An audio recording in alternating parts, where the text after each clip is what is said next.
Dulu pernah ada sindiran yang disematkan oleh media kepada game-game yang punya konsep mirip seperti GTA, Driver Series, True Crime, Saints Row, Scarface, dan lain sebagainya itu dilabeli sebagai GTA clone atau cloningannya GTA. Rockstar pun sempat pernah nyindir beberapa dari game ini di misi-misi GTA, dan singkat cerita, tahun demi tahun berlalu, masing-masing developer merilis game-game terbarunya mereka sendiri, hingga tibalah saatnya di mana Rockstar merilis GTA 5 dan Volition merilis Saints Row 3. Dua game yang mirip tapi sangat berbeda, GTA 5 dengan cerita fiksinya yang berlatarkan dunia nyata, sedangkan Saints Row 3 dengan latar dunia nyatanya beserta kendaraan-kendaraannya yang futuristik.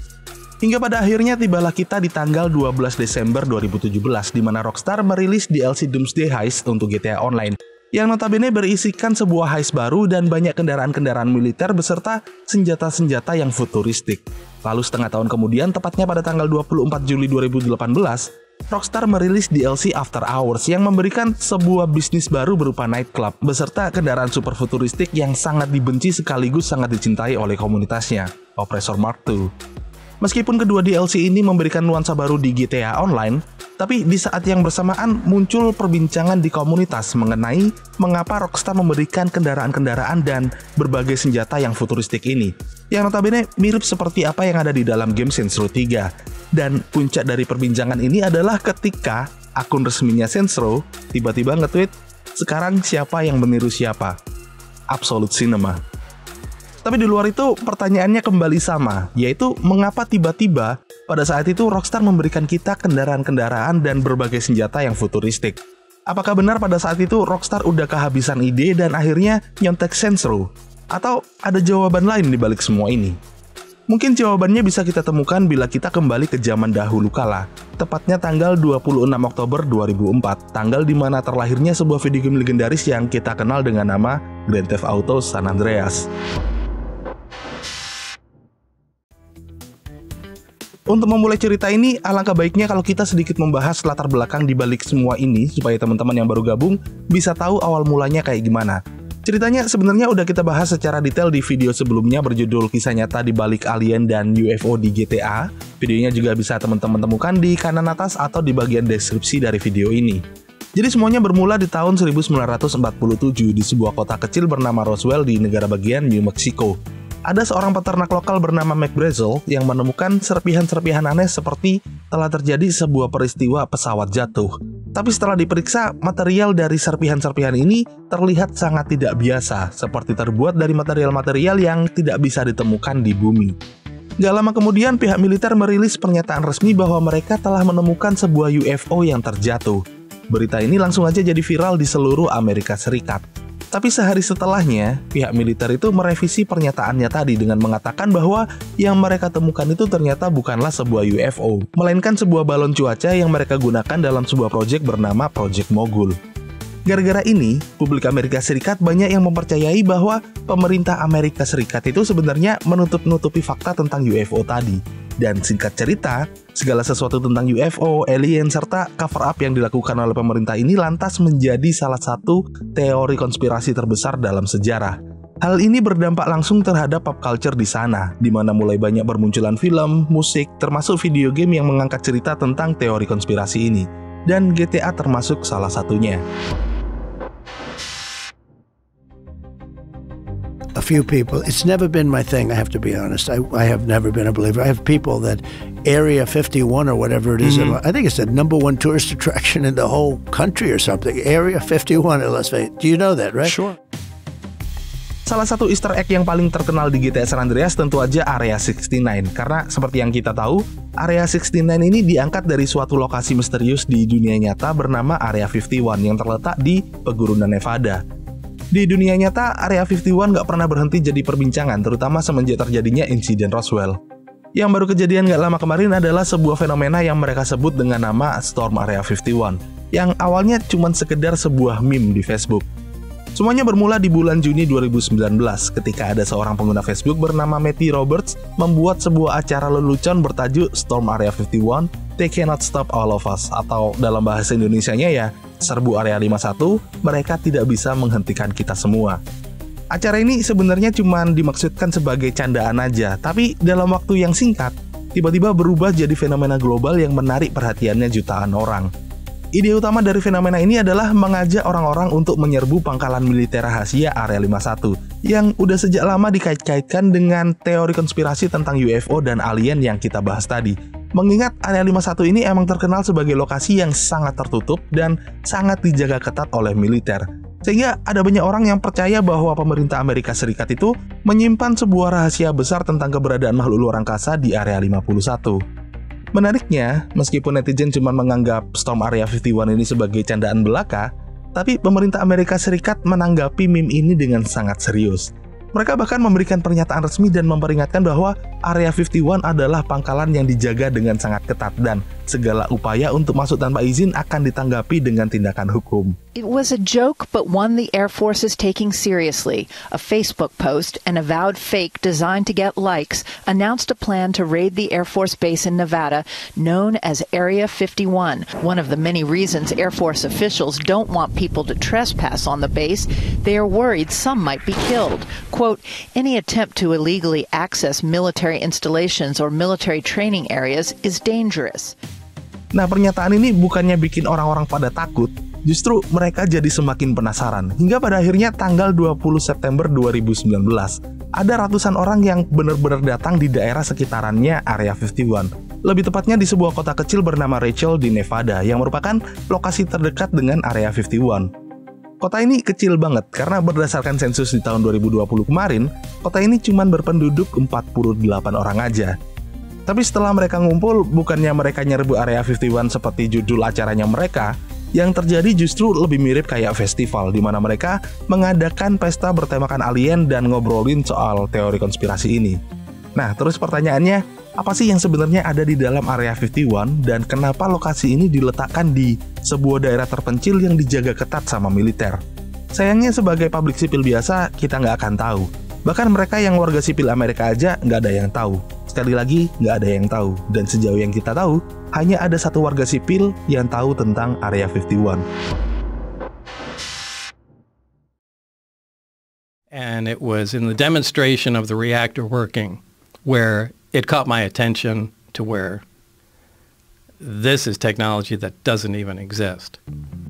Pembahasan tentang Area 51 gak akan pernah bisa lepas dari seorang warga sipil bernama Bob Lazar.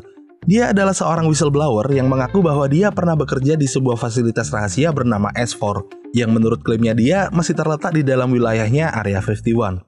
Bob Lazar sendiri sering menyatakan bahwa tugasnya di S4 ini adalah untuk melakukan reverse engineering dari berbagai pesawat luar angkasa yang ditemukan oleh pemerintah Amerika Serikat.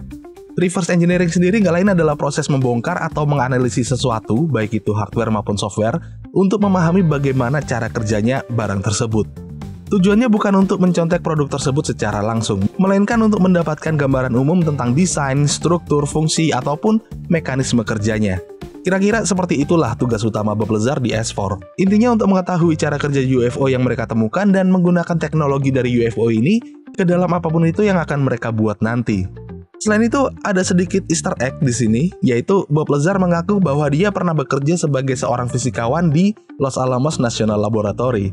Nah, apakah Alamosi yang ada di GTA 5 itu adalah bentuk Easter egg tentang Bob Lazar? Mengingat Alamosi ini nggak lain merupakan sebuah danau yang nggak dinamai Alamo Lake oleh Rockstar supaya lebih terdengar kayak Los Alamos. Ya, saya tahu sih ada danau yang disebut lautan juga, kayak Laut Caspian contohnya. Dan Los Alamos juga nggak lain merupakan nama dari sebuah kota kecil di New Mexico. Tapi apakah ini merupakan sebuah Easter egg untuk Bob Lazar atau enggak? Ya, kalian yang menentukan. Oh ya, by the way, Alamosi ini deket sama Fort Zancudo dan juga Mount Chiliad. Cuman ngomong aja sih. Obviously, the ET craft do exist. Something had to build them, so there must be aliens. And since there are, and the craft are there must be some sort of factory and an entire civilization somewhere. And if in fact that is true, and it apparently is, then there must be others. Selain reverse engineering tadi, dia juga menceritakan bahwa fasilitas S4 itu memiliki 9 pesawat luar angkasa yang disimpan di hanggar bawah tanahnya. Dia juga bilang bahwa dia pernah melihat salah satu dari pesawat tersebut sedang diuji dan dia mendeskripsikan desainnya yang mirip dengan sebuah piring terbang klasik yang sering terlihat di dalam laporan penampakannya UFO. you're in a distortion. And don't forget that gravity distorts time and space, so really nothing is going to influence you while you're in there. There are 3 amplifiers. The craft can operate on a single one, can lift off the ground. The way in which it's propelled are 2 different ways. There's what they call Omicron configuration, where the craft is using one generator, or Delta configuration, where it's utilizing all 3. Delta configuration would be for space travel. Essentially, the craft will tilt up on its side, as opposed to a science fiction movie where you see a flying saucer moving around. The craft will tilt up on its side, focus the 3 gravity generators to a single point, and move through space that way. Reverse engineering UFO bukanlah satu-satunya hal menarik dari ceritanya Bob Lazar.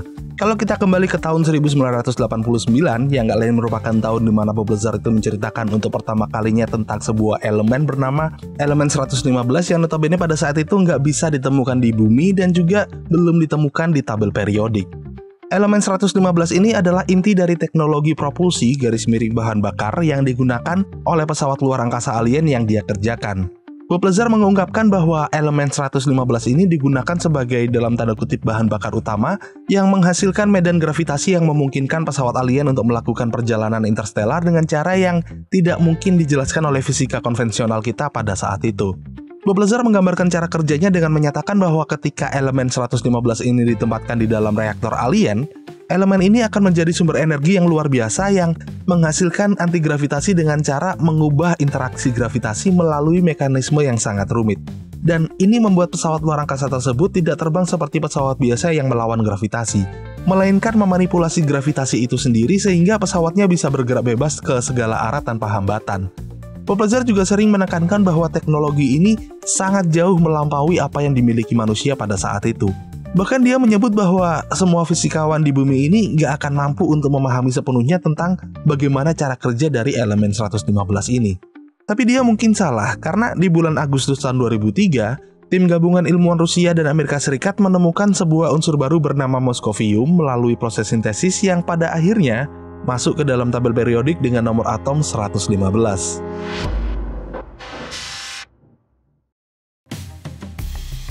Selama kerja di S4, Bob Lazar nggak pernah menyatakan bahwa dia pernah melihat alien secara fisik. Tapi dia mengaku pernah melihat dokumen briefing yang merujuk pada keberadaan makhluk luar angkasa. Dia bilang bahwa dokumen tersebut menyebutkan asal-usul teknologi yang sedang dipelajari, yaitu berasal dari suatu sistem tata surya bernama Zeta Reticuli. Nah, menariknya, dari sudut pandang ilmu astronomi yang nggak terpengaruh sama ceritanya Bob Lazar, Zeta Reticuli itu ternyata beneran ada dan pernah serta sedang diteliti oleh NASA. Bahkan kita bisa secara langsung membaca dokumen-dokumen tentang Zeta Reticuli di websitenya NASA. Zeta Reticuli sendiri terletak tepatnya di rasi bintang retikulum yang jaraknya sekitar 39 tahun cahaya dari bumi atau kurang lebih 369 triliun kilometer dari bumi. Dan kalau kita pakai pesawat luar angkasa tercepat yang pernah dibuat oleh manusia, lebih tepatnya Parker Solar Probe milik NASA yang bisa mencapai kecepatan 700.000 km per jam, maka untuk sampai ke Zeta Reticuli akan membutuhkan waktu sekitar 60.000 tahun. Nah, Zeta Reticuli sendiri nggak lain merupakan sistem bintang ganda atau binary star system, dan menariknya, kedua bintang di sistem ini mirip banget sama mataharinya kita, yaitu bintang tipe G yang stabil dan nggak terlalu panas. Artinya ada kemungkinan bahwa sistem ini juga memiliki zona layak huni di mana suhunya itu cukup ideal untuk mendukung adanya salah satu kunci kehidupan, yaitu air di permukaan planet. Sayangnya sampai sekarang belum ada bukti saintifik yang konkret tentang keberadaan planet di sekitar Zeta Reticuli, tapi di sisi lain juga nggak sedikit astronom yang percaya bahwa sistem kayak gini itu emang berpotensi punya planet yang layak huni. Atau mungkin planet tersebut benar-benar ada dan para astronom itu belum mencari secara detail.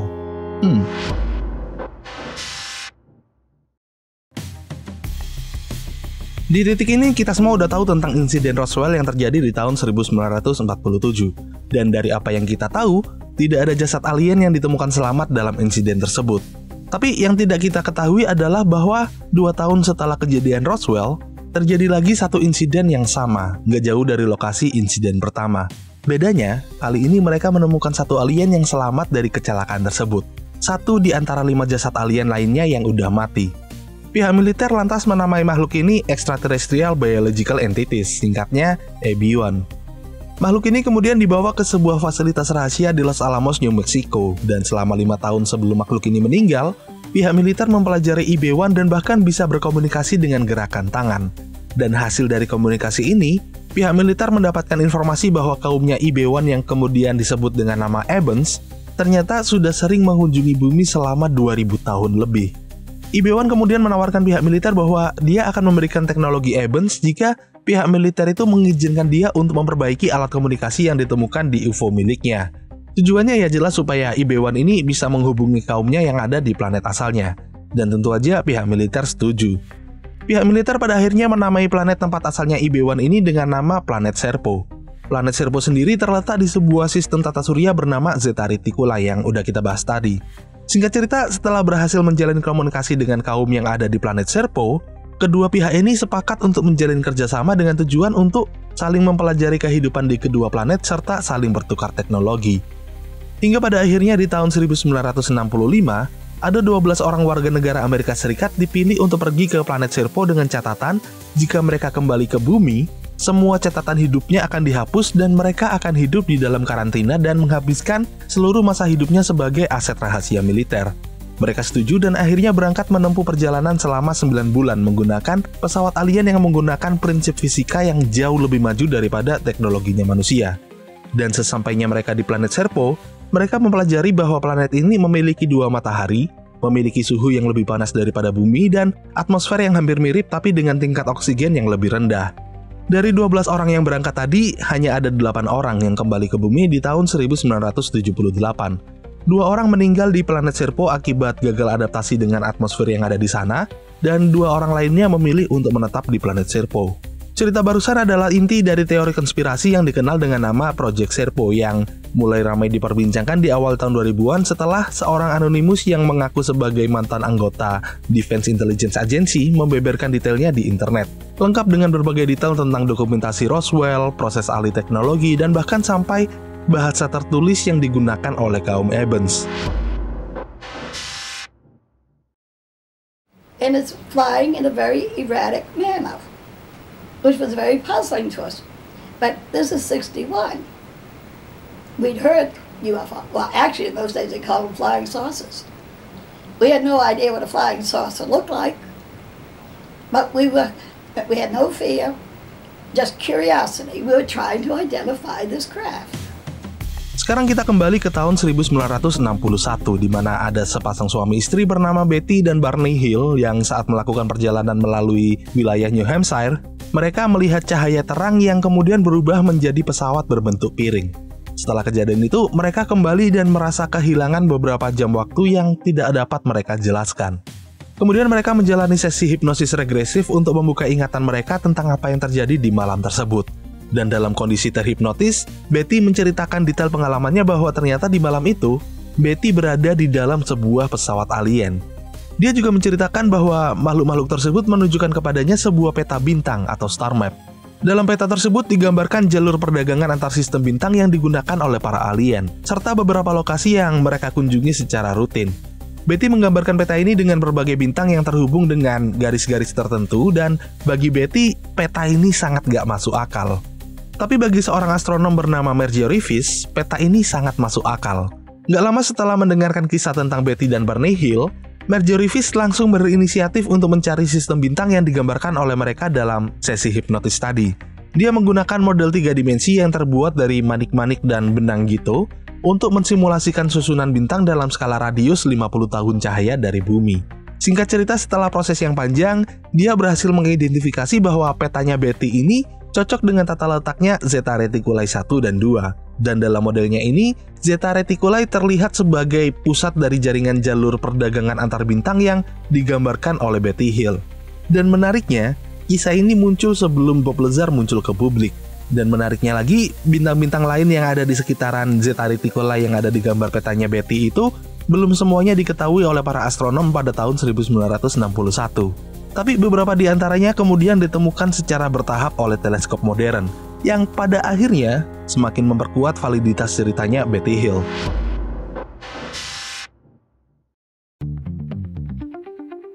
Kalau kita balik ke dunia GTA, ada banyak banget misteri yang akhirnya bisa terjawab dengan semua cerita ini. Kita bahas dari awal lah ya. Dari Area 69 yang udah kita bahas sedikit di video sebelumnya, di mana si J diminta sama The Truth untuk masuk ke dalam Area 69 untuk mencuri sebuah black project yang lagi dikembangkan di sana. Dan saat dia udah ada di dalam, announcer dari intercomnya bilang kayak gini. Personnel found stealing alien technology will not be invited on the next staff night out. Dan ujung-ujungnya Black Project yang dimaksud adalah sebuah jetpack. Dengan kata lain, jetpack ini nggak bukan merupakan teknologi alien yang berhasil di reverse engineer sama pemerintah. Terus mengenai kendaraan-kendaraan serta senjata canggih di GTA Online, ini pun juga akhirnya terjawab setelah Rockstar merilis DLC Agents of Sabotage di bulan Desember kemarin, serta event penculikan UFO di GTA Online beberapa bulan yang lalu. Dua-duanya ini saling berkaitan karena saat kita diculik sama UFO, kita akan terbangun di sebuah ruangan yang menyerupai ruang operasi ini. Kalau kalian sebelumnya udah tahu cerita tentang Roswell, tentang Bob Lazar, tentang Area 51 dan juga S4 dan semua konspirasi yang terkait sama hal ini, saya yakin waktu pertama kali masuk ke tempat ini, yang pertama kali kalian pikirkan pasti ke arah sana. Karena di tempat ini, ada beberapa kasur operasi yang kalau kita sambungkan ke teori konspirasinya, Area 51 itu juga diyakini sebagai tempat yang digunakan untuk mengotopsi dan mempelajari anatomi tubuh dari alien-alien yang ditemukan sama pemerintah. Dan ada telur juga di sini warna hijau. People have drawn parallels between the aliens that are reported on board UFOs and insects, particularly bees. Event penculikan UFO ini sekaligus mereferensikan berbagai kejadian penculikan UFO yang pernah terjadi di dunia nyata. Lebih spesifiknya di Amerika Serikat. Di tahun 1991, seseorang bernama Bud Hopkins dan koleganya itu melakukan penelitian menggunakan metode Roper polling, dan hasilnya 119 dari 6.000 warga yang disurvei itu memberikan jawaban yang sangat sesuai dengan kriteria penculikan alien versinya mereka. Dan berdasarkan angka ini, Hopkins kemudian mengestimasikan bahwa di Amerika Serikat saja ada kurang lebih 4 juta orang yang kemungkinan pernah mengalami peristiwa penculikan alien ini. Dan tentu aja hal ini langsung dipatahkan oleh para skeptis, salah satunya Susan Blackmore yang melaporkan hasil penelitiannya dalam sebuah paper berjudul Abduction by Aliens or Sleep Paralysis. Bahasa Indonesianya ya diculik alien atau ketindihan bos, kurang lebih seperti itu. Hasil penelitian dari Susan Blackmore ini singkatnya menyimpulkan bahwa mereka yang mengaku pernah diculik alien ini mengalami gejala penyakit mental seperti halusinasi, atau bisa juga dari sleep paralysis, dan bisa juga terlalu terpengaruh dengan gambaran-gambaran alien yang ada di media pada saat itu. Nah, tapi pertanyaannya kemudian, apa sih kesaksian yang diberikan oleh orang-orang yang mengaku pernah diculik sama alien ini? Sebagian besar dari mereka mengaku melihat beberapa manusia di dalam tabung berisikan cairan dalam keadaan yang tidak bergerak, dan mereka juga mengaku melihat aliennya secara langsung. Mereka mendeskripsikan bahwa alien-alien tersebut memiliki anatomi tubuh seperti layaknya manusia yang memiliki 2 tangan dan juga 2 kaki. Tapi di saat bersamaan juga mirip dengan seekor praying mantis garis miring belalang, dan ada juga yang berkepala seperti seekor lebah. Dan dari sinilah latar belakang mengapa ada banyak film dan termasuk GTA juga yang menggambarkan alien sebagai makhluk ovipar, alias makhluk yang berkembang biak dengan cara bertelur.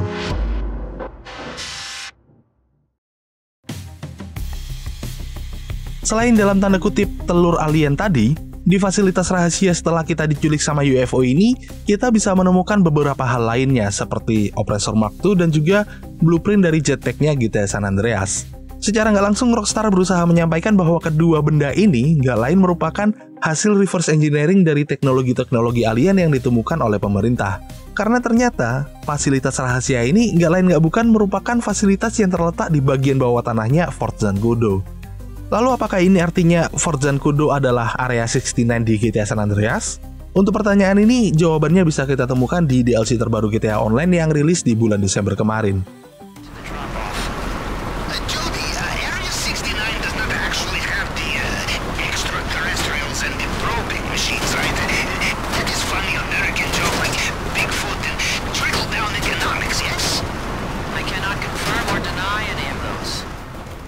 Tadi si Pavel nanya ke Jody Marshall tentang semua teori konspirasi ini. Dia nanya, Area 69 itu sebenarnya nggak ada apa-apa yang berhubungan sama ekstraterestrial kan? Dan si Jody jawab kalau dia nggak bisa mengkonfirmasi ataupun menyangkal soal ini. Sebuah jawaban klasik yang sepenuhnya tidak menjawab pertanyaannya si Pavel. Tapi ya, semua jawabannya udah bisa kita temukan di GTA Online. Dari Oppressor Mark II, Widowmaker, Unholy Hellbringer, Kanjali yang bisa dipasang railgun, dan masih ada banyak lagi kendaraan-kendaraan dan senjata yang cuma bisa dijelaskan dengan teori konspirasi yang udah kita bahas di video ini. Oh ya, di serangkaian misi berjudul The Brad Force File ini, Judy Marshall beberapa kali menyebutkan tentang Bone County dan juga Area 69 yang merupakan referensi dari GTA San Andreas, yang notabene merupakan referensi pertama di GTA SD Universe tentang GTA 3D Universe. Nah, apakah ini artinya semua timeline dan ceritanya itu ternyata nyambung? Kalianlah yang menentukan jawabannya. I was stationed at Fort Z back in the day. Military comms. Still got connections, and those connections are telling me they've been making something big. A kind of directed energy weapon, a DEW. Whatever it is, it's about to be sent to Area 69 for testing.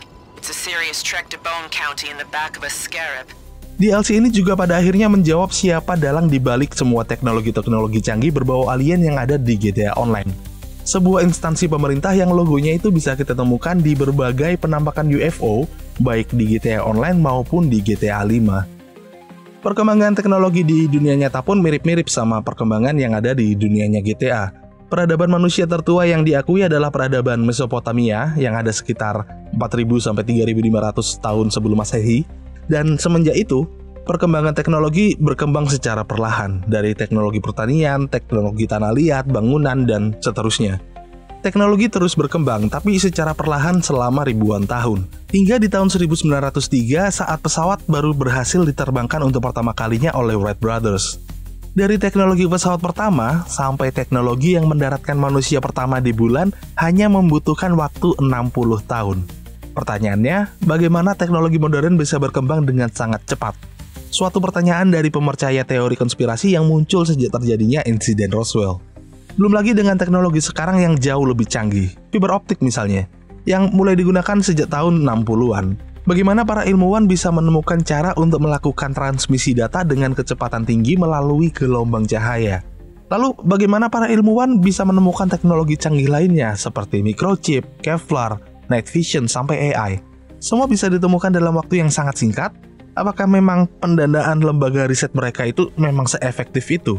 Atau ada sesuatu yang lain yang sangat disembunyikan oleh pemerintah sehingga dunia kita bisa berkembang dengan sangat pesat pasca Perang Dunia Kedua?